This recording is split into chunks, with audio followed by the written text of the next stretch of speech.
Bonjour à toutes et à tous. Bienvenue au Centre Pierre Mendès France pour ces deuxièmes rencontres de Vigie. Je vous propose de commencer pour ne pas prendre trop de retard sur notre matinée. Et donc, je vais immédiatement passer la parole à Karine Soulet, directrice adjointe au directeur général de l'administration et de la fonction publique, qui va donc introduire ce colloque sur la discipline dans la fonction publique. Je vous passe la parole. Merci beaucoup, Florence. Bonjour à toutes et à tous. Un très grand merci d'avoir répondu présent à ces deuxièmes rencontres de Vigie. Pour ceux qui étaient là l'année dernière, on s'était dit que, compte tenu du succès de la première édition, on se retrouverait sur une thématique de droit de la fonction publique un an après, c'est chose faite. Je voudrais remercier justement toutes celles et tous ceux qui ont contribué à l'organisation de ce moment, notamment au sein de la Direction générale de l'administration et de la fonction publique. Alors, Florence a beaucoup été à la manœuvre. Les collègues du bureau du statut général et du dialogue social aussi. Il y a notamment, je viens de la voir à l'instant, Sophie, Bellar-Lucas, toutes ces équipes, Selma qui est là, à qui on doit vraiment beaucoup sur la phase finale de cette organisation. Toute l'équipe de la com de la DGAFP aussi que je voudrais remercier. Et on s'est vraiment tous mis en ordre de bataille pour que cette matinée soit la plus réussie possible et corresponde à la variété de publics que vous incarnez. Puisque ce qui est intéressant dans ces rencontres de Vigie, nous, ce qui nous intéresse, c'est d'avoir des praticiens de la RH publique sous ces diverses formes, praticiens des directions de ressources humaines, avocats, organisations syndicales, monde universitaire, magistrats, donc tous les praticiens, juristes notamment, mais pas seulement, de la RH, qui peuvent comme ça échanger sur une matinée leurs expériences, leurs pratiques professionnelles. C'est vraiment l'ambition de ces rencontres de Vigie. Et donc, merci beaucoup d'avoir répondu présent à ces rencontres. Ces rencontres, elles font aussi écho à la lettre de Vigie que nous diffusions par voie électronique et dont le succès est constant. Puisqu'on a un peu plus de 16 000 abonnés aujourd'hui. On en était à 13 000 ou 14 000 l'année dernière. Donc, merci aussi de la fidélité à ce que nous pouvons proposer. Vraiment, l'objectif de cette matinée, c'est le partage des points de vue, l'enrichissement des pratiques. Vous verrez, il y a 2 tables rondes. L'idée, c'est qu'il y ait ces tables rondes et ces présentations, mais que toutes celles et tous ceux d'entre vous qui le souhaitent, vous puissiez intervenir, poser des questions aux divers intervenants. Alors, pourquoi le choix de cette thématique, la discipline ? Déjà parce que c'était une demande forte de tous ceux qui ont participé à la première édition des rencontres de Vigie. On a essayé de voir un petit peu ce qui pouvait susciter cette demande. En fait, on est avec la discipline, on aborde un sujet qui est déjà assez fortement d'actualité à l'heure où on parle beaucoup d'une fonction publique exemplaire, de l'exemplarité de la fonction publique. Et donc souvent, le sous-jacent derrière de l'exemplarité de la fonction publique, c'est la discipline. Et parce que la discipline, on est au croisement entre un sujet managérial, quelque part, la capacité des managers à impulser les politiques publiques et à faire appliquer les principes du statut général de façon convaincante et non contrainte. Et puis un sujet juridique parce que parfois le management, l'organisation des services ou tout simplement la fragilité humaine, et il ne faut pas la minorer, font que on peut être confronté à des agents qui se placent en situation de manquement par rapport à leurs obligations statutaires, ce qui est susceptible d'entraîner une procédure disciplinaire. Alors, Je parlais d'exemplarité, c'est parfois un sujet un petit peu lourd que le sujet de la discipline, mais il faut aussi le relativiser. Et de ce point de vue-là, il faut plutôt envoyer également un message assez rassurant sur l'exemplarité de la fonction publique dans des temps où parfois elle peut être regardée avec un regard critique.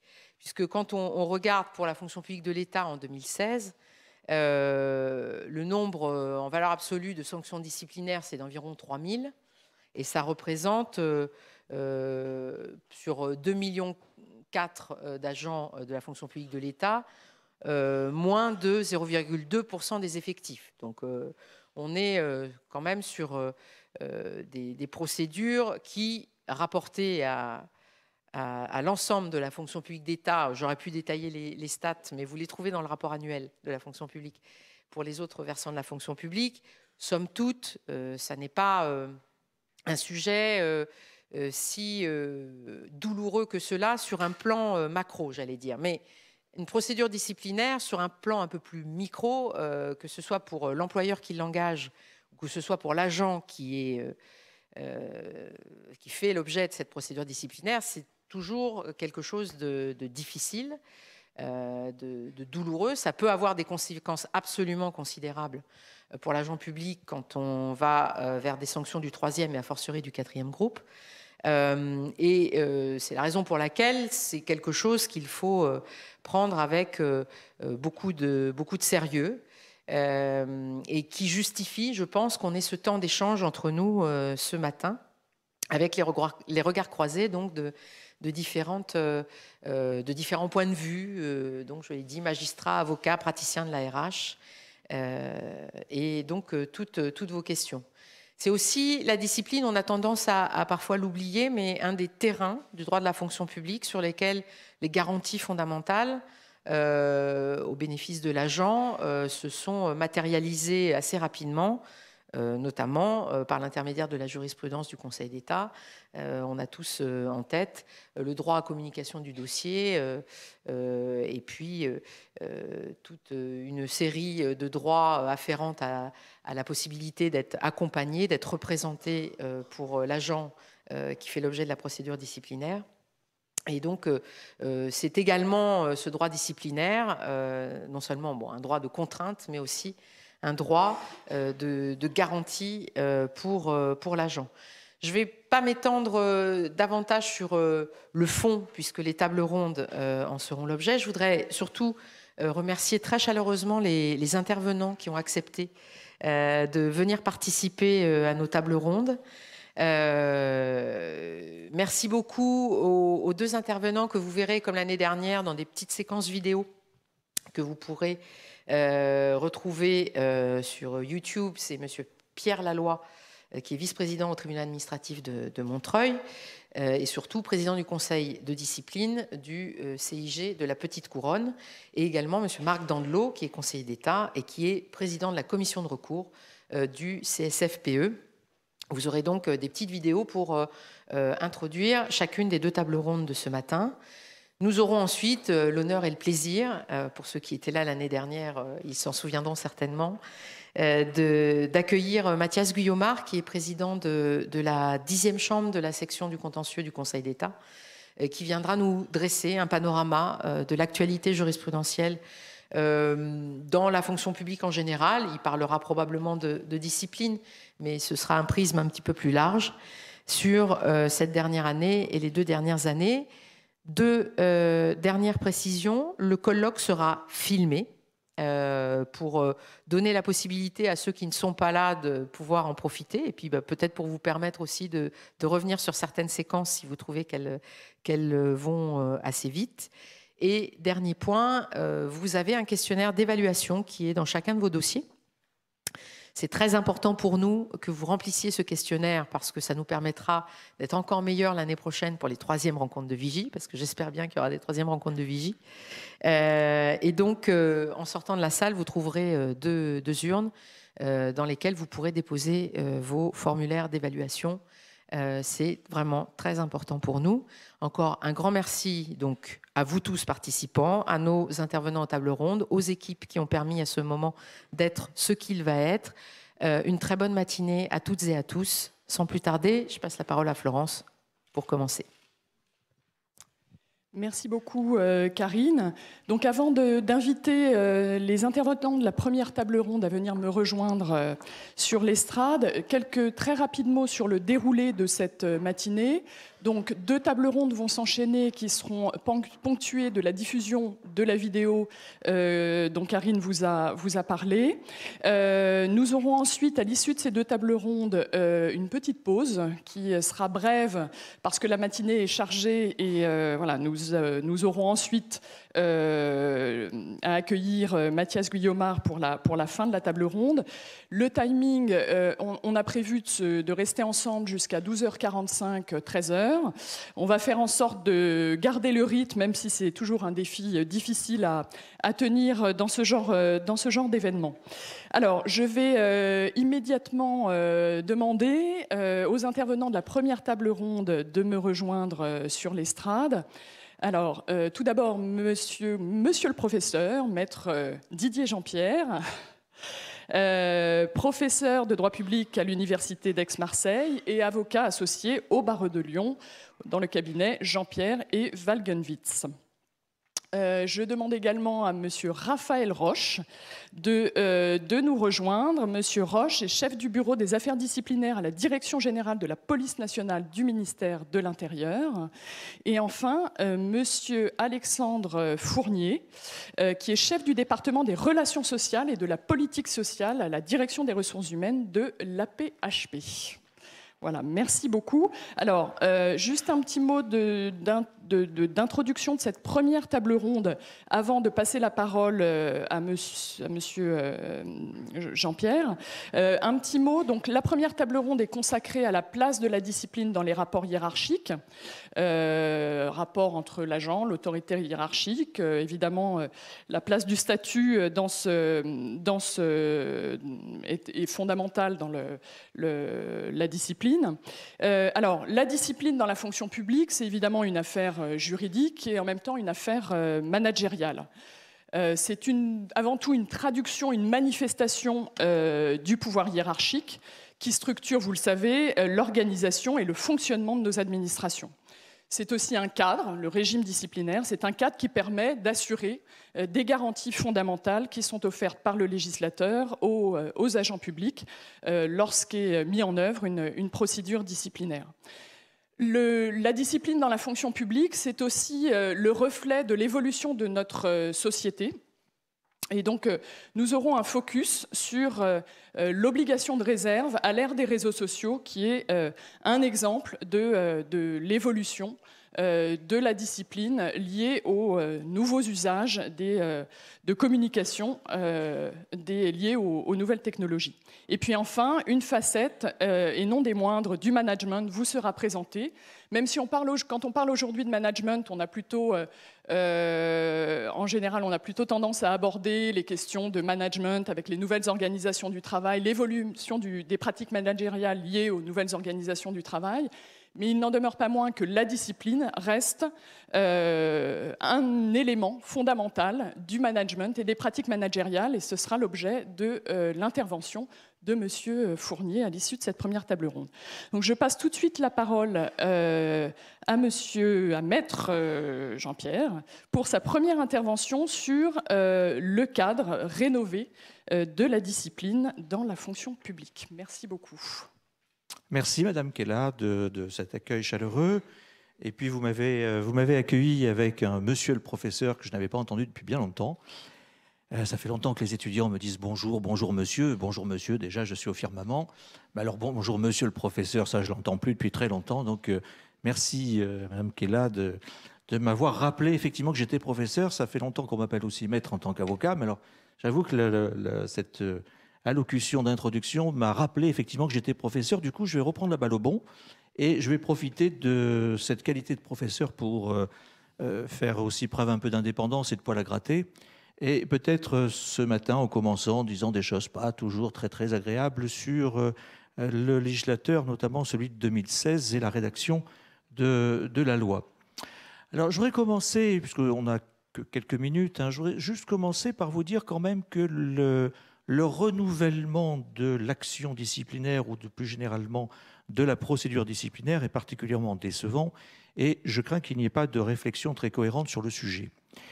Autant la réflexion sur la déontologie des agents publics et des fonctionnaires est plutôt cohérente.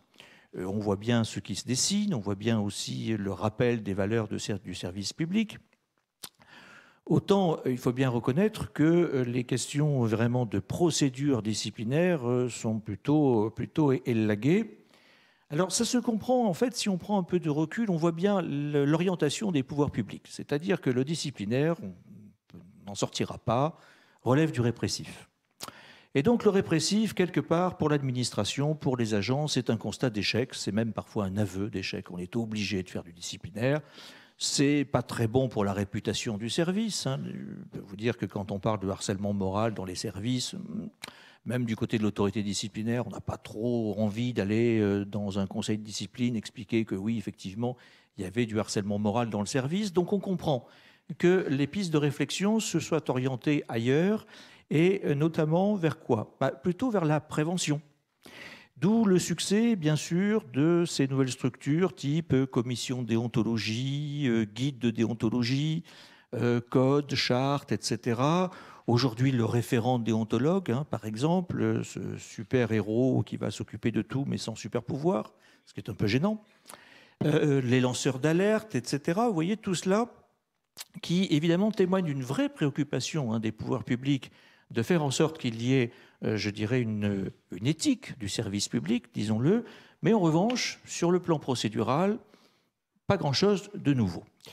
Alors peut-être le jeu n'en vaut-il pas la chandelle. Madame Soulet le présentait d'ailleurs tout à fait justement. Si on prend les statistiques de la fonction publique de l'État, 1 800 000 agents, enfin 1 800 000 fonctionnaires, 3 500 sanctions disciplinaires par an.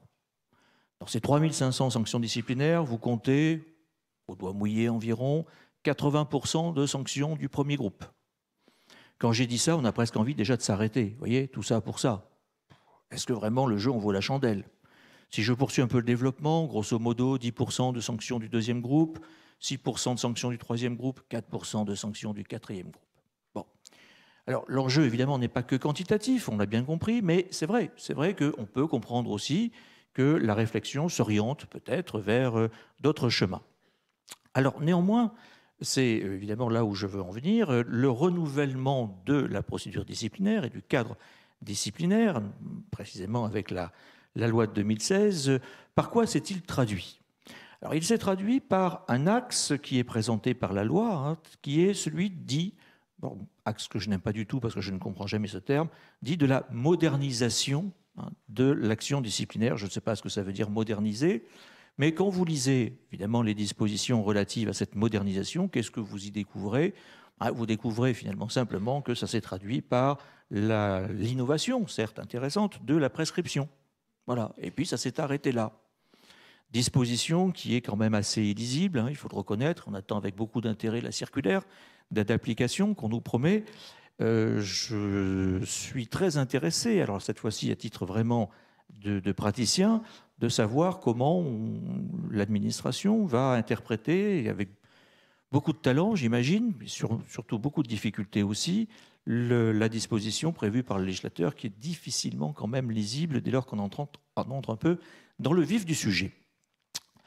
Bon, ça c'est le premier aspect. Si je suis sympathique et bienveillant à l'égard du législateur, je pourrais rajouter deux autres choses qui ne figurent pas telles quelles dans la modernisation de l'action disciplinaire dans la loi de 2016, mais tout de même qui y participent.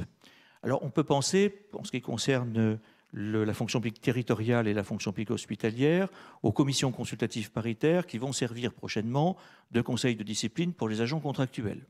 Je ne sais pas si ça fait partie de la modernisation. Le législateur peut-être ne l'a-t-il pas pensé, puisqu'on n'a rien dans ce chapitre-là, mais en tout cas, ce sont évidemment des choses qui vont arriver et qui, bien sûr, ont un sens sur l'action disciplinaire.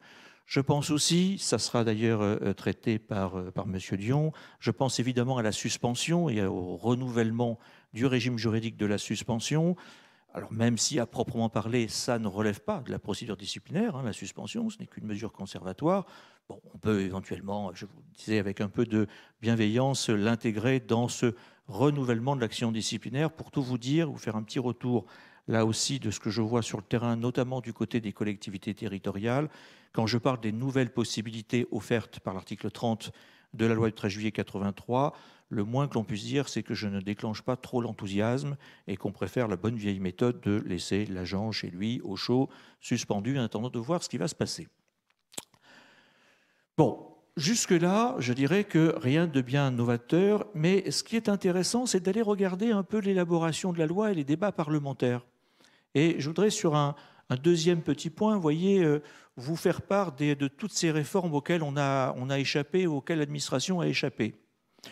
Alors, j'ai à la fois des regrets et puis aussi un soulagement vis-à-vis de certaines réformes.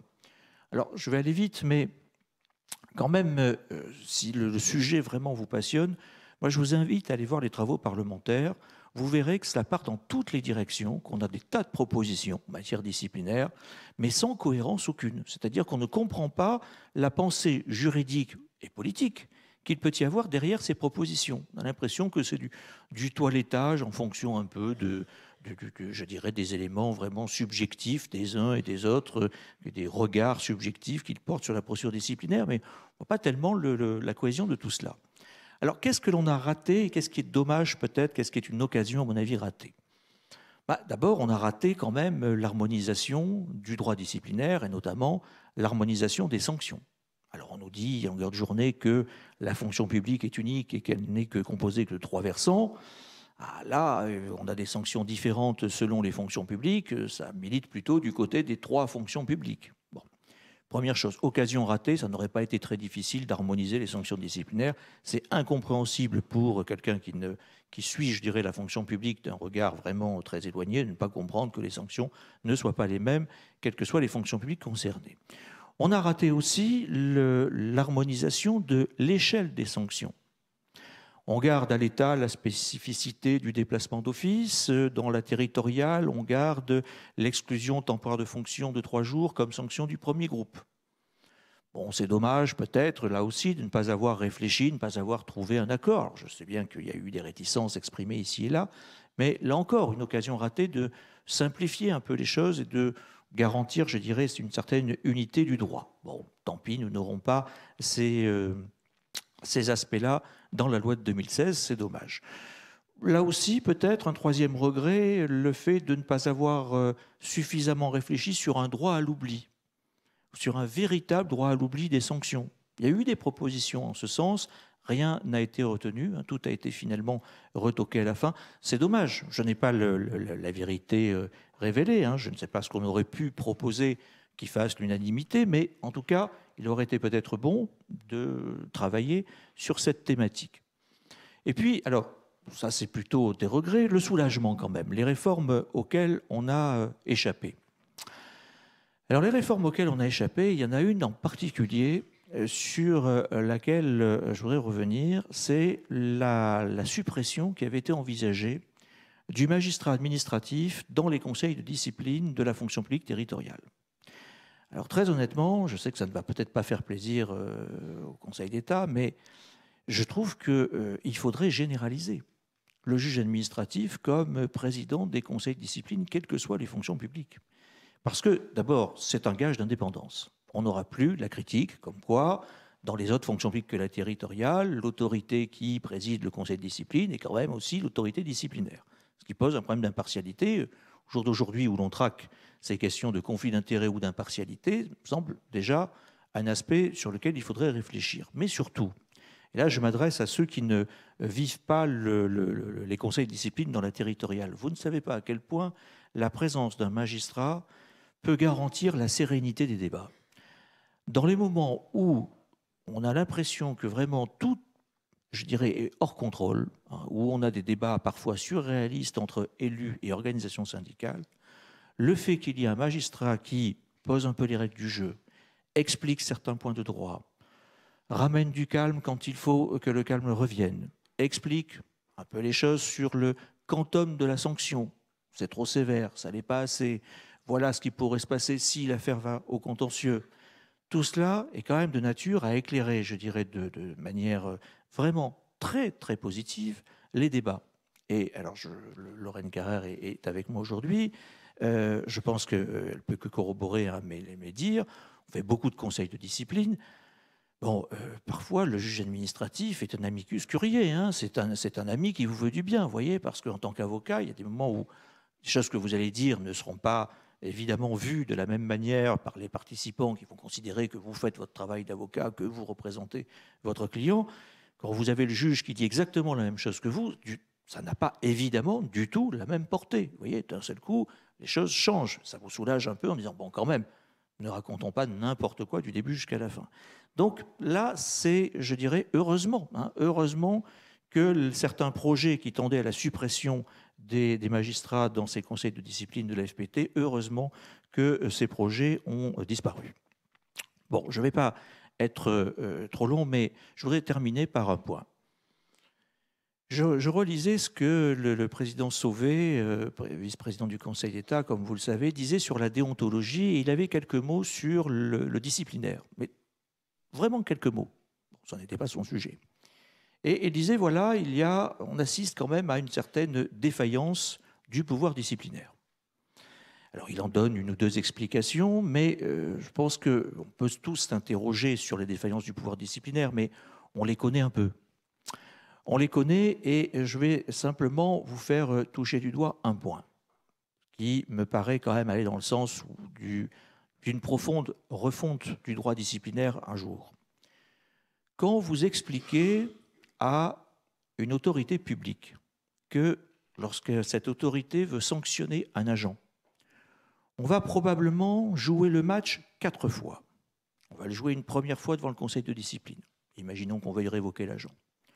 On va probablement rejouer le match devant la commission de recours ou le conseil de discipline de recours, 2 fois. Ensuite, on ira en référé, probablement aussi, parce que l'agent n'a rien à perdre, et si son avocat est bon, il fera un référé. On rejouera le match une 3e fois en référé, puis une 4e fois au fond. Vous vous rendez compte les trésors d'énergie, de volonté qu'il faut pour franchir toutes ces étapes procédurales. Alors, je ne suis pas en train de dire qu'il faut réduire les droits des agents, hein. Pas du tout, ce n'est pas mon discours. Je dis simplement, est-ce qu'un gage à la fois d'efficacité, mais aussi d'équilibre des droits, évidemment, des agents, on ne pourrait pas trouver des mécanismes de nature à simplifier un peu tout cela.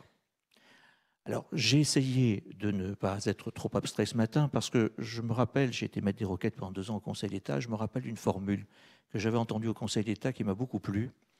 Quand on est abstrait, on s'en fiche. Quand on est concret, on se fâche.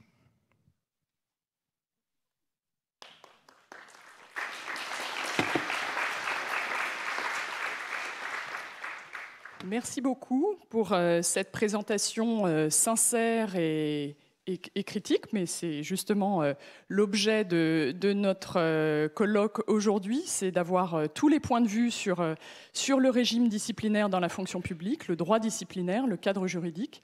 Donc merci beaucoup pour cette intervention et les pistes de nouvelles évolutions possibles que vous suggérez.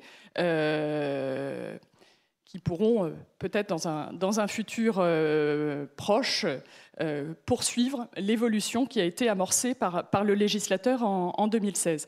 Je vais passer la parole à Monsieur Raphaël Roche, qui va donc nous faire un focus sur l'obligation de réserve à l'ère des réseaux sociaux.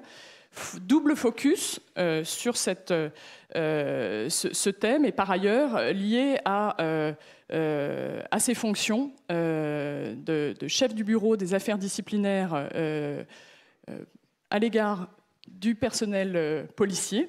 Et voilà, donc je vous donne la parole et je précise au public que nous aurons donc un moment d'échange à l'issue des 3 interventions, moment d'échange au cours duquel vous pourrez poser les questions que vous souhaitez aux intervenants à la table ronde. Monsieur Roche, je vous passe la parole. Merci beaucoup, Madame Kella. Bonjour à toutes, bonjour à tous. Bon, je voulais, avant d'intervenir sur le fond du sujet qui m'a été proposé, avoir quelques propos liminaires quand même pour préciser un peu la police nationale. J'ai entendu tout à l'heure 0,2% des sanctions pour les effectifs de la fonction publique de l'État. Je veux le dire tout de suite, la police c'est 1,58. Bon, on dirait on reste dans des marges très raisonnables, mais c'est quand même 58% de la population policière qui est concernée par la discipline chaque année. 150 000 policiers, donc environ 2000 sanctions par an. Voilà, alors, propos liminaire, ne pensez pas que les policiers sont des agents moins bons que les autres, parce qu'ils seraient plus sanctionnés. Ce n'est pas du tout mon propos, et c'est pour ça que je veux prendre quelques précautions avant. Le professeur le rappelait tout à l'heure, 80% environ des sanctions sont les sanctions du premier groupe. En police, c'est quasiment 84%, donc on reste dans des proportions très comparables, et seulement 329 donc, sur 2000 qui sont des sanctions après conseil de discipline.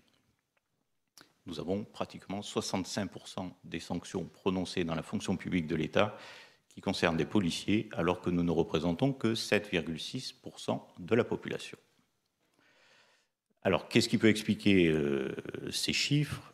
Nous avons des obligations professionnelles peut-être plus exigeantes. Quand vous avez des policiers armés sur la voie publique, les contraintes sont peut-être différentes, ils sont plus exposés, plus médiatisés aussi, ça c'est possible.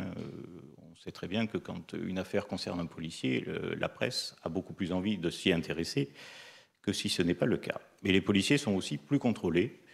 Vous savez que le contrôle hiérarchique est évidemment renforcé. Il y a une obligation de rendre compte, y compris pour des aspects privés. Il y a des audits internes qui sont réalisés par les directions d'emploi ou par l'IGPN. Il y a une plateforme de signalement qui a été créée pour tout citoyen. Le port d'IRIO, le numéro d'immatriculation aussi, qui a fait débat à un moment. Voilà, donc je voulais quand même préciser un peu ce contexte dans lequel je travaille. 150 000 policiers, 2000 sanctions par an. Le rappel de la jurisprudence qui concerne donc le devoir de réserve. Alors j'ai retrouvé un arrêt du Conseil d'État du 11 janvier 1935, Bouzanquet, et je n'ai pas eu l'impression qu'il y ait une énorme évolution dans le principe qui a été posé par cet arrêt du Conseil d'État que je vous lis, qui impose aux fonctionnaires d'observer une certaine retenue dans l'extériorisation de leurs opinions, notamment politiques, sous peine de s'exposer à des sanctions disciplinaires. Cette obligation tient à la préoccupation d'éviter que le comportement des personnels, même hors service, j'insiste, porte atteinte à l'intérêt du service et crée des difficultés au sein même de l'administration, dans leur rapport avec leurs collègues, leurs supérieurs ou leurs subordonnés. J'ai retrouvé aussi une jurisprudence beaucoup plus récente, 8 mars 2017, Cour administrative d'appel de Paris, considérant que la liberté d'expression est garantie aux agents publics, elle trouve cependant ses limites dans l'obligation de réserve qui s'applique à tous les agents pour éviter de porter atteinte à l'intérêt du service, à sa neutralité, ainsi qu'au bon fonctionnement de l'administration. Voilà, vous voyez qu'on n'a pas eu d'évolution essentielle entre ces deux dates. Concernant la police nationale, nous avons des textes un peu plus spécifiques, puisque le devoir de réserve, j'ai essayé de regarder, je ne crois pas l'avoir trouvé dans le statut général des fonctionnaires. Donc c'est essentiellement jurisprudentiel. Pour nous, c'est quand même réglementaire. Il y a des textes très spécifiques pour la police nationale, et notamment le Code de la sécurité intérieure et certains de ses articles qui portent le Code de la déontologie de la police nationale et de la gendarmerie nationale. Et nous avons 3 articles essentiellement, mais j'en citerai que 2, qui concernent le devoir de réserve. Alors vous avez le R 434-12 de ce code de la déontologie, qui concerne le crédit et le renom de la police nationale et de la gendarmerie. Le policier ou le gendarme ne se départ de sa dignité en aucune circonstance, en tout temps, dans ou en dehors du service, y compris lorsqu'il s'exprime à travers les réseaux de communication électronique sociaux. Il s'abstient de tout acte, propos ou comportement de nature à nuire à la considération portée à la police nationale et à la gendarmerie nationale. Voilà, vous voyez aussi le cadre qui nous permet déjà de voir les termes de réseaux sociaux apparaître. Le 434-29 qui concerne, lui, le devoir de réserve. Le policier est tenu à l'obligation de neutralité. On l'a retrouvé tout à l'heure dans les jurisprudences que je vous ai citées. Il s'abstient dans l'exercice de ses fonctions de toute expression ou manifestation de ses convictions religieuses, politiques ou philosophiques. Lorsqu'il n'est pas en service, il s'exprime librement dans les limites imposées par le devoir de réserve et par la loyauté à l'égard des institutions de la République. Nous avons enfin un texte statutaire, cette fois-ci, l'article 29 du décret du 9 mai 1995, qui fixe les dispositions communes applicables aux fonctionnaires actifs de la police nationale, donc qui concerne les corps actifs de police. Le fonctionnaire actif des services de la police nationale doit, en tout temps, qu'il soit ou non en service, s'abstenir en public de tout acte ou propos de nature à porter la déconsidération sur le corps auquel il appartient ou à troubler l'ordre public. Voilà le contexte dans lequel nous sommes amenés à intervenir dans le cadre du devoir de réserve. Donc en résumé, pour un policier, mais je dirais que de façon plus générale pour tout agent public, il convient de ne pas altérer la crédibilité de son action au service, de ne pas porter atteinte à l'image et à la réputation de l'institution qu'il représente, de ne pas tenir des propos irrévérencieux sur une autorité hiérarchique par voie de presse ou tout autre moyen, dont les réseaux sociaux évidemment, ne pas assurer de publication ou de diffusion sous quelque forme que ce soit d'écrits ou de paroles irrespectueux sur la police nationale, les fonctionnaires de la police nationale ou les institutions de façon générale, et s'abstenir de toute expression publique en faveur d'opinions ou d'activités incompatibles par elles-mêmes avec la nature ou la dignité des fonctions exercées. Alors je tiendrai à disposition de la DGFP un certain nombre de jurisprudences s'il faut que vous en ayez connaissance, mais de tout ce que j'ai pu retrouver, on a pu, à un moment donné, examiner des affaires sur des propos injurieux ou violents, des critiques publiques par l'agent de la gestion ou du fonctionnement de son administration, l'exposition publique de ses différends avec son administration et la mise en cause personnelle de membres de l'administration. Concernant l'obligation de réserve et l'action disciplinaire, je le rappelle, l'atteinte à l'obligation de réserve est relativement facile quand on l'apprécie dans le cadre du service, encore que, mais quand même, c'est évidemment moins évident quand on l'examine dans le cadre de la vie privée. La liberté d'expression, je le rappelle, est évidemment garantie à tout agent public, y compris aux policiers, y compris aux gendarmes, ça ne fait aucun doute. Le réseau social est bien un vecteur d'expression privée, j'insiste. En revanche, le fonctionnaire a le devoir de garantir que ce qu'il dit reste dans la sphère privée. Et tant que ça reste dans la sphère privée, on n'ira pas l'inquiéter. En revanche, le risque, quand on a affaire à un réseau social, le risque est beaucoup plus grand qu'avec les autres médias traditionnels, qu'il y en ait une publicité et donc le transfert dans la sphère publique d'opinion qui dérive, alors des opinions négatives contre ce qu'il est tenu de protéger, c'est le cas du policier, même si la qualité de fonctionnaire de police n'apparaît pas.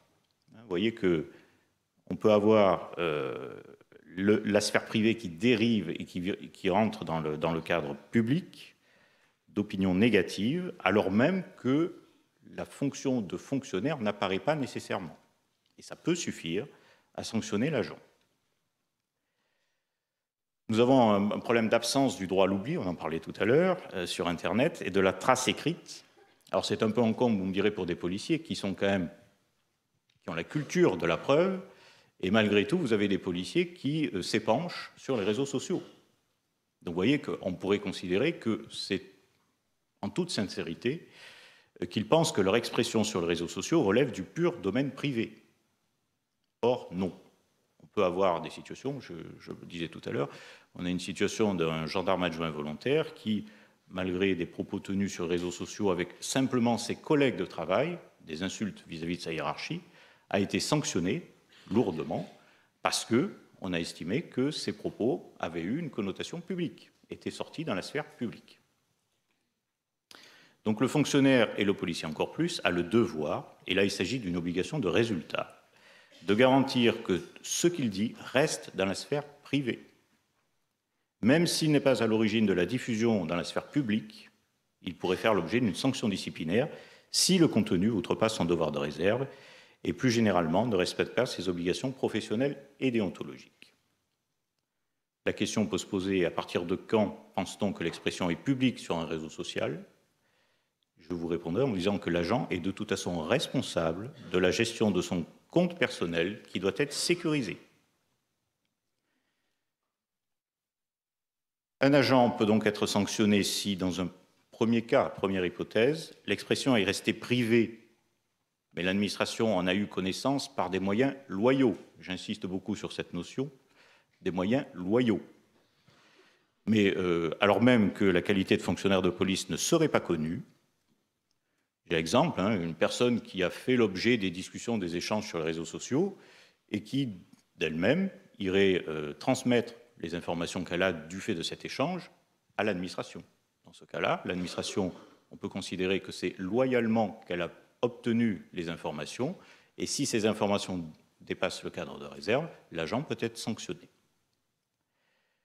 J'ai l'exemple, bon, encore une fois, je parle de policiers, mais on ne va pas rire de la situation de certains policiers, parce que je suis certain que ça existe aussi pour d'autres fonctionnaires, même s'ils sont peut-être moins sanctionnés. Bon, vous avez un policier qui a eu des échanges avec une personne, une jeune fille gardée à vue, donc il s'est occupé de son dossier. Il avait relevé évidemment de ses coordonnées 06 et autres sur le dossier judiciaire, vous imaginez un peu, et il y a eu des échanges entre ce policier qui était chargé de la garde à vue de l'agent, de la jeune fille, et cette jeune fille. Et ce sont les parents de cette fille qui, à un moment, se sont rendus compte des échanges de leur fille avec ce policier, qui ont averti l'administration de ces échanges qui n'étaient pas normaux de la part du policier. Là, l'administration était en droit de contester les propos, en tout cas les agissements de ce policier. Elle avait eu loyalement accès à l'information. Le deuxième cas possible, l'administration a connaissance des propos parce que l'expression est devenue publique, c'est-à-dire librement accessible à tous, et l'administration entre en sa possession de moyens loyaux également. Et là, l'administration peut très bien sanctionner l'agent pour un manquement au devoir d'exemplarité et, par exemple, pour nous, à la police nationale, atteinte au crédit ou au renom de la police nationale. Ainsi, même lorsqu'ils s'expriment sous leur seul nom, la plus grande prudence s'impose aux agents publics dans l'expression publique de leurs opinions, qu'elles soient politiques, juridiques, religieuses, etc. Pour nous, policiers, la traduction disciplinaire des faits ou des propos qui sont tenus par l'agent se résume notamment par des manquements à l'obligation de discernement. On attend beaucoup de discernement de la part des policiers. Alors même sous le coup de la colère, il est énervé, il se répand sur les réseaux sociaux, on peut considérer qu'il a commis un manquement à son obligation de discernement, au devoir d'exemplarité aussi, à son obligation de loyauté, on l'a vu tout à l'heure, à son devoir de discrétion ou de secret professionnel aussi, et donc l'atteinte portée au crédit et au renom de l'institution. Autant de traductions disciplinaires, vous voyez, qui peuvent être reprochées à un agent et retenues contre l'agent. Alors le ministère de l'Intérieur, mais de façon générale, c'est vrai que c'est aussi dans la police, mais c'est encore plus au ministère de l'Intérieur, a largement pris en compte ces aspects des réseaux sociaux, non pas tant sur la prévention de la faute, mais pour les prévenir aussi des risques de l'utilisation des réseaux sociaux. J'ai relevé 7 plaquettes ou notes du directeur général de la police nationale. Alors, il y a eu le guide du bon usage des médias sociaux qui a été réalisé par le service de communication du ministère de l'Intérieur en 2016. Nous avons donc eu 7 documents qui ont été diffusés largement aux agents depuis septembre 2013 et qui concernent les réseaux sociaux et le devoir de réserve. Le message est très clair, il n'est pas négatif, il porte sur la connaissance des fonctionnaires que l'utilisation des réseaux sociaux les expose davantage à ce que leurs propos ne restent pas dans la sphère privée et expose ainsi leur sécurité et celle de leur famille. Voilà. On n'a pas voulu présenter les choses de façon négative. Attention, si vous utilisez les réseaux sociaux, vous avez de forts risques d'être sanctionnés, mais c'est attention aux risques qui vous exposent dans l'utilisation de ces réseaux. Il n'y a évidemment pas de volonté de la part de l'administration d'intrusion ou de s'immiscer dans la vie privée des agents. Il n'y a pas d'appréciation morale, ce qu'on pourrait appeler une morale institutionnelle, dans ces écrits de l'institution. Alors, je vous prends un exemple. Un policier qui aurait une vie très dissolue, qui accumulerait les conquêtes féminines, etc., y compris qui utiliserait les réseaux sociaux sans évidemment faire part de sa qualité de fonctionnaire et encore moins de fonctionnaire de police, l'institution policière, l'administration, n'a pas à en connaître. C'est sa vie privée, il fait ce qu'il veut. En revanche, s'il se présente sur les réseaux sociaux pour avoir ses conquêtes ou dans les speed dating et autres, en se prévalant de sa qualité de fonctionnaire, de commandant de police, j'en sais rien, ou si encore plus, à un moment ou un autre, il devait être accusé de viol ou d'agression sexuelle par une de ses conquêtes, là évidemment, on rentre dans une sphère totalement publique, l'administration aurait toutes les raisons, en plus il y a du pénal au milieu, on a toutes les raisons de prendre l'agent et de le sanctionner. Et je vous prends cet exemple parce qu'il est réel. Hein, donc voilà, vous faites bien la différence, il y a une notion privée de ce que peut dire ou faire un agent, et il y a la bascule éventuellement, parce que c'est pénal, parce que la qualité de fonctionnaire de police est connue, et qu'il atteint au crédit et au renom de la police nationale par ses comportements. Dans ce cas-là, la sanction est possible. J'ai relevé 32 dossiers disciplinaires relatifs à l'obligation de réserve et à l'utilisation des réseaux sociaux depuis 2012. Il y en a eu 10 en 2016. On en avait relevé 16 concernant le devoir de réserve pour les statistiques de la fonction publique. Il y en a 10 qui concernent à la fois le devoir de réserve et l'utilisation des réseaux sociaux. Alors, je ne vais pas m'étendre, parce que le temps passe, mais je vais quand même vous donner quelques illustrations pratiques, quelques cas pratiques. Des propos racistes, xénophobes, discriminatoires. Évidemment, sanctionnables. Ça, c'est du pénal. Un peu plus amusant, de la part d'un policier, l'apologie de l'alcool sur les réseaux sociaux. Et l'incitation à faire la fête dans les discothèques, en buvant, évidemment. Imaginez pour un policier stagiaire, quelle a été la réponse de l'administration? Exclusion définitive de service. Les opinions à caractère politique ou religieux, alors on a eu aussi des acteurs dans des films pornographiques qui avaient autorisé la diffusion de certaines images sur les réseaux sociaux. Là, on a même si le policier n'était pas connu en tant que policier, on a estimé que ces activités, cumul d'emploi, n'étaient pas exemplaires pour un policier. Et on l'a donc sanctionné. Alors on ne l'a pas sanctionné très lourdement, mais on l'a sanctionné quand même. Des propos injurieux envers les plus hautes autorités de l'État, c'est sûr que quand on s'en prend au ministre, au président de la République, etc., ou à la devise de la République d'ailleurs, les propos injurieux envers la hiérarchie, la diffusion de vidéos de propagande de Daesh. Bon, alors là je m'explique quand même. Il y a deux cas. Il y a le policier qui est, entre guillemets, radicalisé. Là, vous savez exactement quelle est la solution. Sur le cas en question, il ne s'agissait pas d'une diffusion du message de propagande de Daesh, il s'agissait plutôt d'alerter les collègues sur voilà ce que Daesh est capable de faire. Soyez vigilants, etc. Bon, on a quand même estimé, vu le choc que ça a été pour les collègues qui ont vu la vidéo en question, je l'ai vue.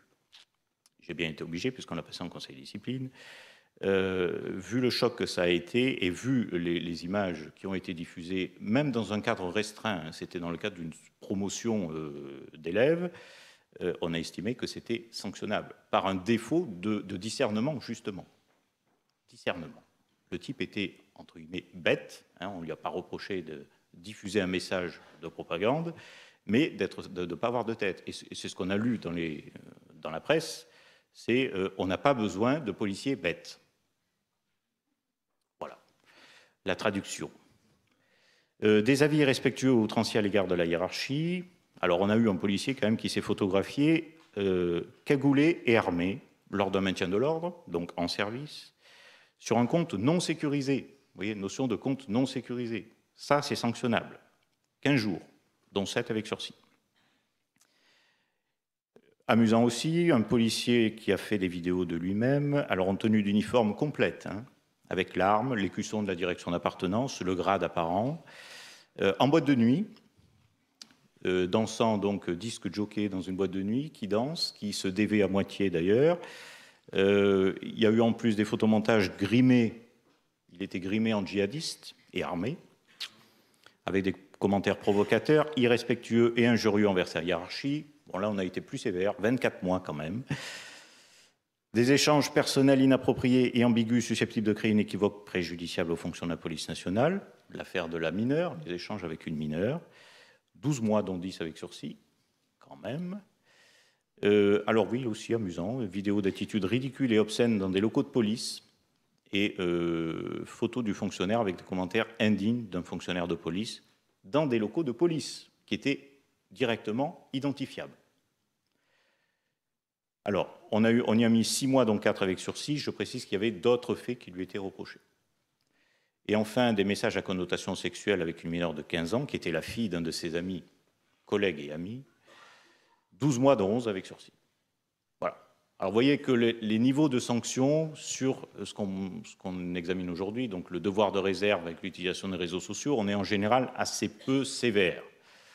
Généralement, on s'arrête à du premier groupe, voire du petit deuxième. Pour autant, je vous ai donné quelques cas où les sanctions étaient beaucoup plus lourdes, en troisième groupe, voire quatrième. C'est souvent parce que, en plus de ces affaires-là, comme on a de bons clients, il y avait d'autres faits qui leur auraient été reprochés. Voilà, c'est ce qui a conduit aussi à avoir une réponse disciplinaire beaucoup plus forte que pour les cas classiques de devoir de réserve. Voilà la présentation pour la police nationale de la jurisprudence disciplinaire en matière de devoir de réserve. Merci beaucoup. Merci beaucoup pour...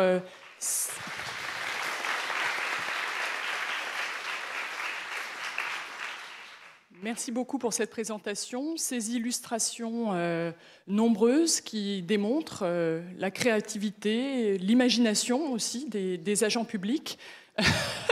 Pas toujours là où on le souhaiterait. Et je passe immédiatement la parole, parce qu'on a pris un petit peu de retard sur notre matinée, je passe immédiatement la parole à monsieur Alexandre Fournier, qui va nous présenter la discipline, cette fois sous l'angle des pratiques managériales. Oui. Merci beaucoup. Donc, merci beaucoup. J'essaierai d'être le plus bref possible pour vous présenter avec beaucoup d'humilité peut-être certains constats d'ordre managériaux et non pas juridiques dans la fonction publique hospitalière. Donc c'est déjà la plus petite des 3 fonctions publiques, et c'est aussi à l'échelle d'un seul établissement que j'aurai ce propos. Bien qu'il soit fort de 90 000 agents, la PHP reste un seul et même établissement de santé. Donc l'idée de vous présenter ce qui peut relever avant tout d'un témoignage pour avoir après, le cas échéant, un échange avec vous. Donc ce témoignage pour l'assistance publique Hôpitaux de Paris, c'est un certain nombre de points communs déjà avec ce qu'a pu dire mon prédécesseur sur la pratique du disciplinaire. Sachant que pour nous, il est très largement délégué. Je pense que c'est à peu près la même chose dans les autres fonctions publiques. Il est délégué à travers la capacité des cadres à évaluer ce qui peut relever d'une faute ou non, et pour le coup de le faire remonter après à l'autorité investie du pouvoir de sanction.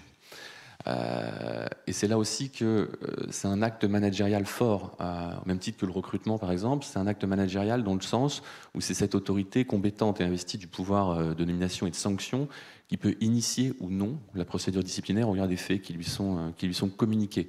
Donc c'est bien la capacité d'appréciation des cadres, et notamment des cadres de proximité, qui est réassurée, on va dire, par la direction de l'établissement, en général les DRH, à même d'évaluer si oui ou non on est effectivement dans le cadre d'une faute au regard des éléments portés à sa connaissance.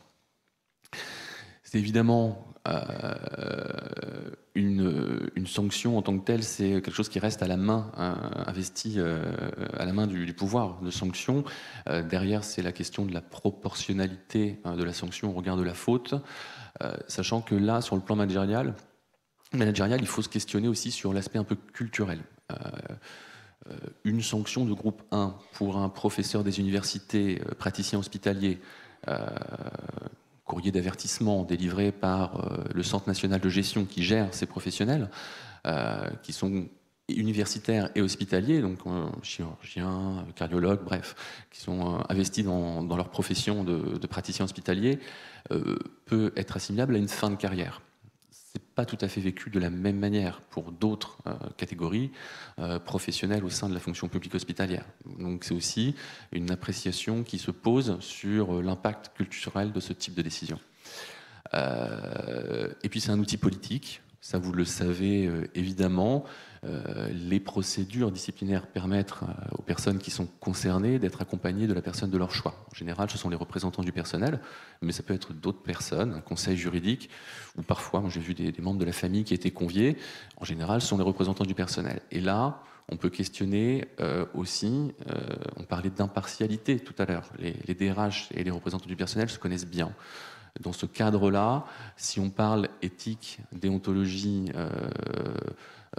orientation commune, on ne peut très probablement que porter le débat avec les représentants du personnel, qui ont de toute évidence aussi une grande maîtrise de ces dispositifs, y compris sur le plan juridique.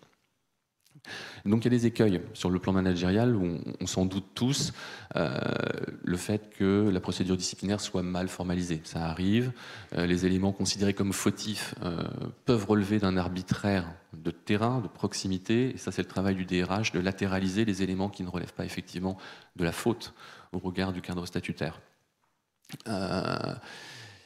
Le risque aussi, c'est de construire un projet social, managérial, uniquement sur de la procédure disciplinaire. Alors ce risque, je l'ai vu se matérialiser, c'est très concrètement dans des établissements de santé très largement en difficulté sur le plan social, avec une contestation importante, ancrée dans la durée.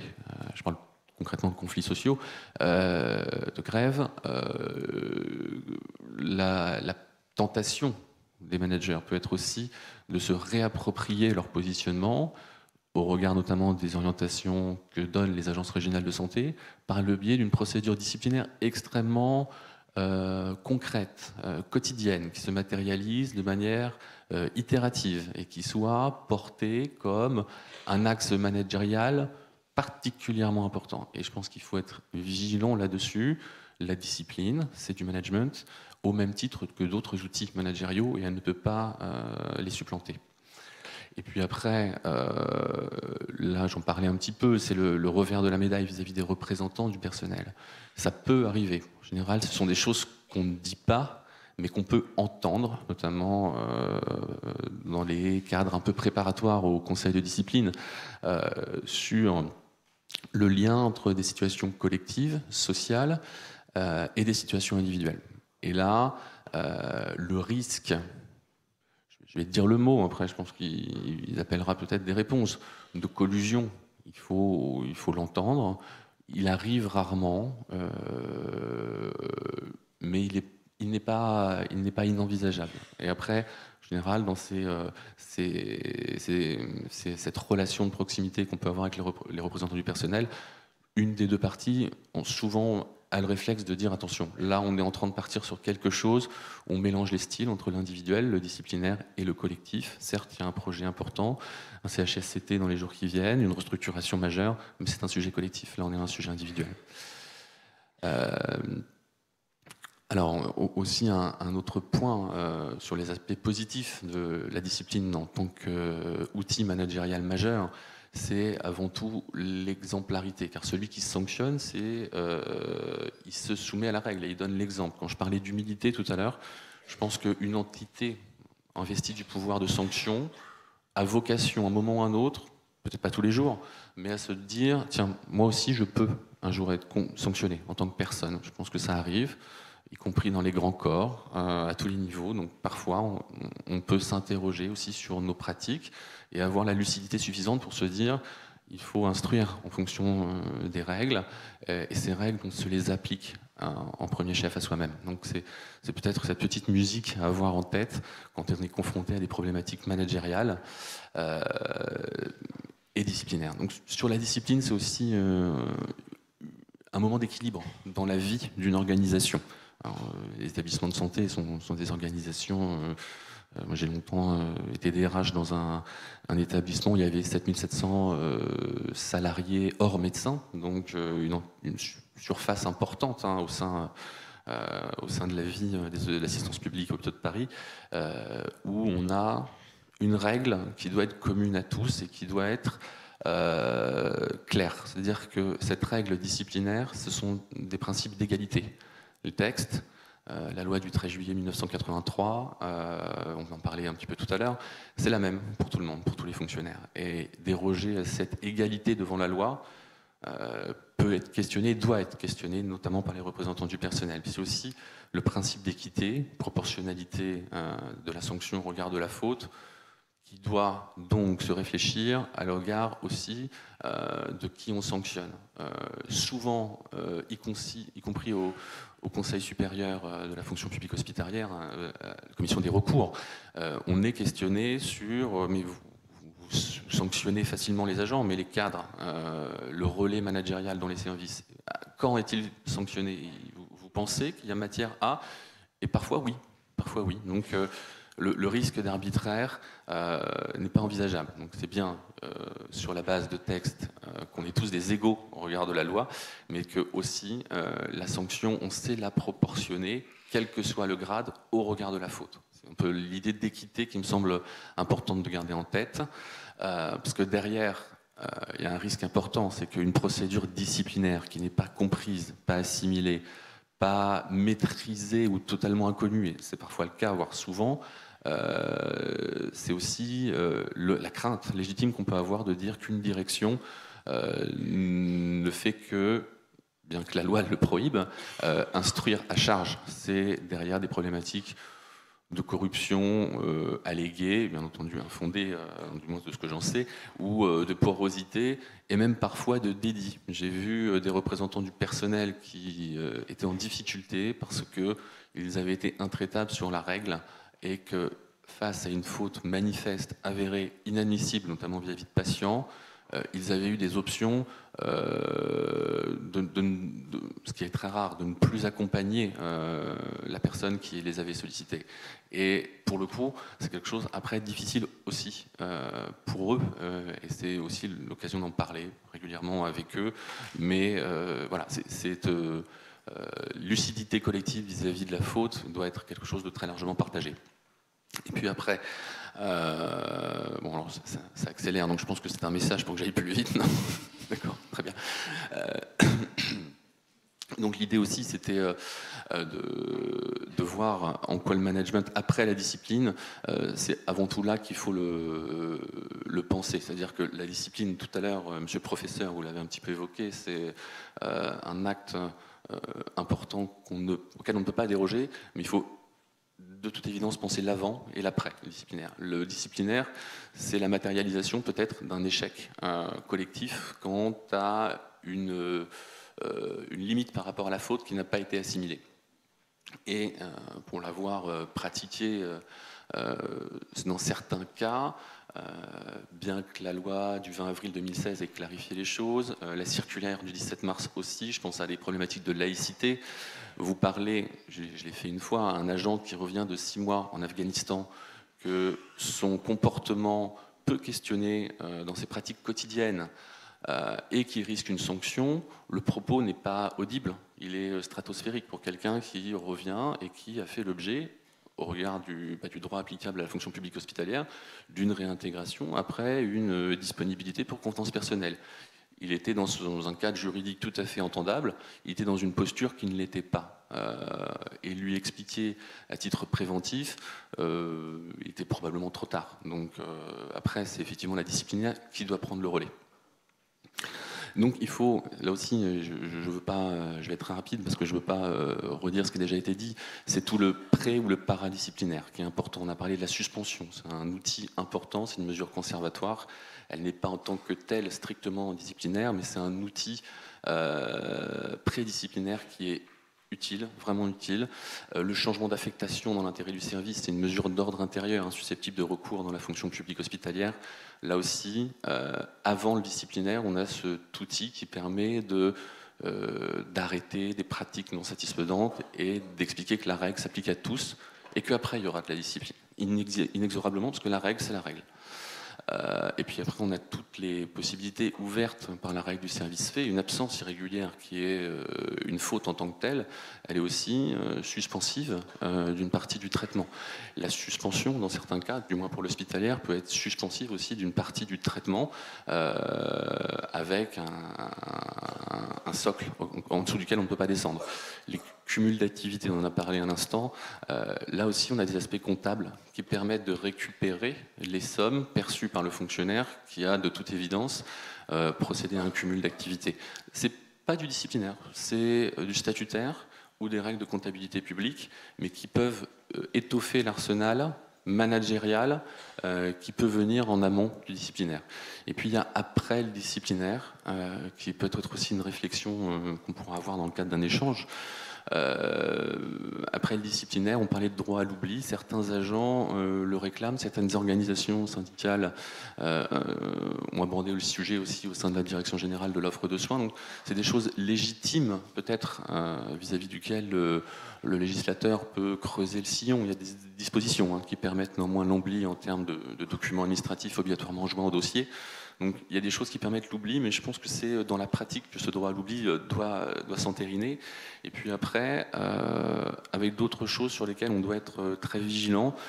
Alors je parlais du principe de laïcité, effectivement c'est un principe réaffirmé sur le plan statutaire, et c'est de toute évidence une bonne chose, mais parfois très peu compréhensible. Et la discipline, quand on sanctionne un agent qui est endetté avec un dossier Banque de France, qui dort dans sa voiture, et qu'on le sanctionne parce qu'il a volé de la nourriture, ça peut aussi nous interroger sur l'outil disciplinaire en tant que tel. Je ne dis pas que là, la faute n'a pas été commise, elle a été commise. Il a volé de la nourriture, mais il dort dans sa voiture, il n'a aucun moyen de paiement. Quelles sont notre capacité en tant qu'institution, entité publique, à accompagner, sortir de l'ornière, sans pour autant méconnaître l'impératif de sanction, sur lequel il ne peut pas y avoir de négociation. Négocier sur l'impératif de sanction, dans certains cas, c'est remettre en cause sa compétence régalienne et aller au cœur du management. Donc voilà, j'ai un petit peu raccourci, mais s'il y a des questions...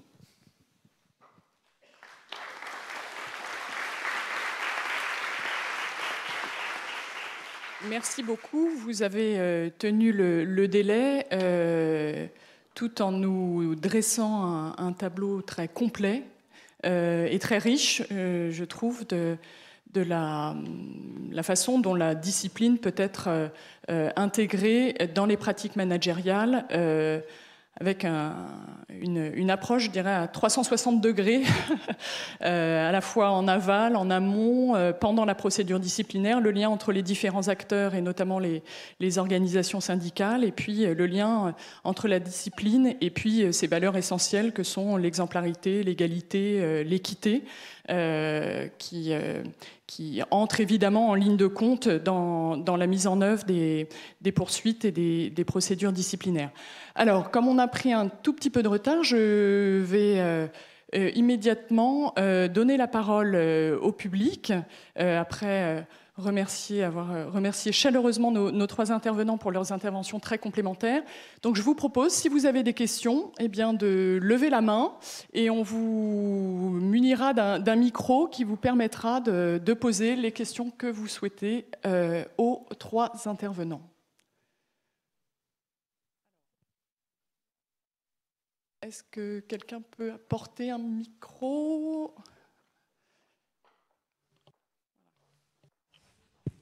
Le micro sur la table, il marche. Ça marche là, je crois. Il y a les micros. Ouais. Juste très rapidement, merci beaucoup pour vos trois interventions.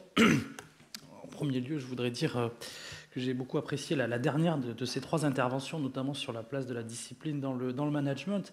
Et je crois qu'aujourd'hui, ce qui fait défaut, à mon sens, c'est peut-être l'absence de management de la discipline et de la procédure disciplinaire en tant que telle. Et c'est pour ça que votre propos me semblait tout à fait pertinent, notamment sur la réflexion que l'on doit avoir sur l'avant et notamment sur l'après également de la discipline, puisque je crois que c'est quelque chose d'important. J'avais juste une petite question à poser à M. Raphaël Roche, là, donc notre second intervenant, qui nous a parlé de l'obligation de réserve des fonctionnaires et précisément des fonctionnaires de police. J'ai trouvé son propos très, très intéressant, voire même parfois humoristique, notamment avec les cas pratiques de la fin. Mais la question que je me pose et à laquelle je n'ai pas entendu de réponse dans le propos malgré tout, c'est de savoir, au-delà de la loyauté dont vous avez parlé assez longuement sur l'obtention des éléments figurant sur les réseaux sociaux, Et sans vouloir déflorer ce que nous dira Maître Carrère tout à l'heure, mais je crois que la question à laquelle vous ne répondez pas et qui me semble pourtant fondamentale, c'est de dire comment vous ménagez des moyens de preuve. Puisque sur les réseaux sociaux, on le sait tous, la difficulté, c'est que quelqu'un qui aurait des propos sans doute déplacés vers l'administration, sa hiérarchie, que sais-je encore, dès lors qu'il les retire, il n'existe plus et vous n'avez plus de moyens de preuve. Donc la difficulté que je ressens à cet égard et que l'on rencontre dans la fonction publique territoriale, puisque c'est de là que je viens, c'est effectivement de se ménager des moyens de preuve. Donc j'aurais aimé avoir votre avis là-dessus. Merci beaucoup. Merci à vous pour la question. Bon, je l'ai dit tout à l'heure, hein, on a recensé 10 procédures disciplinaires pour des faits de manquement au devoir de réserve avec utilisation de réseaux sociaux en 2016. Donc on est sur un nombre de dossiers quand même très réduit sur la masse disciplinaire de la police. Alors vous avez raison sur la question de la preuve. À partir du moment où l'agent retire ses propos, et si à un moment ou un autre ils n'ont pas été captés, ou s'ils n'ont pas été pris, soit par quelqu'un du contact, hein, des échanges qui ont eu lieu, soit parce que l'administration n'en a pas eu par elle-même connaissance loyalement, encore une fois, l'affaire disparaît. Bon, les cas que nous avons pu citer ou que j'ai en tête, on a la situation d'éléments qui ont été apportés. Alors, quelque chose qui est scandaleux pour moi, mais qui existe malheureusement, c'est la nature humaine, on en parlait tout à l'heure. Vous savez, quand on est élève stagiaire, élève gardien de la paix en formation initiale, il y a un peu cet esprit concours, par exemple, et les élèves eux-mêmes de la même promotion, voire de la même section, n'hésitent pas à aller voir sur les réseaux sociaux du collègue et à faire des captures d'écran quand ils estiment que les propos qui sont tenus par leurs camarades dépassent le devoir de réserve ou le secret professionnel, etc. Et ils l'apportent eux-mêmes à l'administration. Ça, c'est une preuve. À partir du moment où nous avons une capture d'écran d'un propos qui se veut irrévérencieux, injurieux, etc., nous le prenons comme une preuve et nous agissons en fonction de ça. Juste, j'interviens 2 secondes pour vous dire qu'effectivement, c'est sans doute un commencement de preuve. De là à dire que c'est une preuve définitive, je reste sceptique, parce que produire ensuite, devant un conseil de discipline ou même devant un juge, le cas échéant, au contentieux, sur le contentieux qui serait la suite du conseil de discipline, j'entends, juste une copie d'écran, je ne suis pas sûr que vous puissiez gagner de façon absolue devant le juge, hein, très sincèrement. Écoutez, les quelques exemples que j'ai en tête... alors évidemment, après, comme vous dites, il y a le conseil de discipline. Le conseil de discipline, vous avez 2 hypothèses. Vous avez l'agent qui vous dit « j'ai été manipulé ». On a traficoté mon écran, c'est pas du tout celui que j'avais effectivement. Ou oui, effectivement, je reconnais les propos que vous avez devant les yeux, ce sont les miens, je les assume. Dans la première situation, ben là, ça va être, on parlait tout à l'heure, hein, le doute profitera sans doute aux comparants, mais j'ai rarement eu cette situation où l'agent, face à une capture d'écran, une photocopie du document, viendra vous dire que ce n'est pas lui et qu'il n'a pas à être sanctionné. Merci. Cette question d'administration de la preuve, qui est évidemment fondamentale en matière disciplinaire, fera l'objet d'un développement au cours de la seconde table ronde, et je pense que Maître Carrère nous apportera ses lumières sur ces questions. Est-ce qu'il y a d'autres questions dans le public pour nos intervenants? Oui, monsieur. Oui, bonjour. Donc c'était pour rebondir sur l'intervention de Maître Jean-Pierre et pour avoir un avis des 3 intervenants. Donc vous avez expliqué que la loi de 2016 en fait a fait exploser, a développé le déontologique, voilà, et au détriment en fait du disciplinaire. Donc face à cette explosion de déontologique, machinalement et automatiquement, les sanctions vont être plus nombreuses, plus on est exigeant avec l'agent, plus on est exigeant avec le fonctionnaire, plus on le conduit un peu à la faute. C'est un peu comme un contrôle technique que lorsque l'on passe son véhicule. Donc ce que je souhaite savoir, c'est comment vous envisagez, face aux armes et au renouvellement qui n'a pas été prévu, comment vous envisagez encore plus cette exigence de déontologie vis-à-vis de vos agents?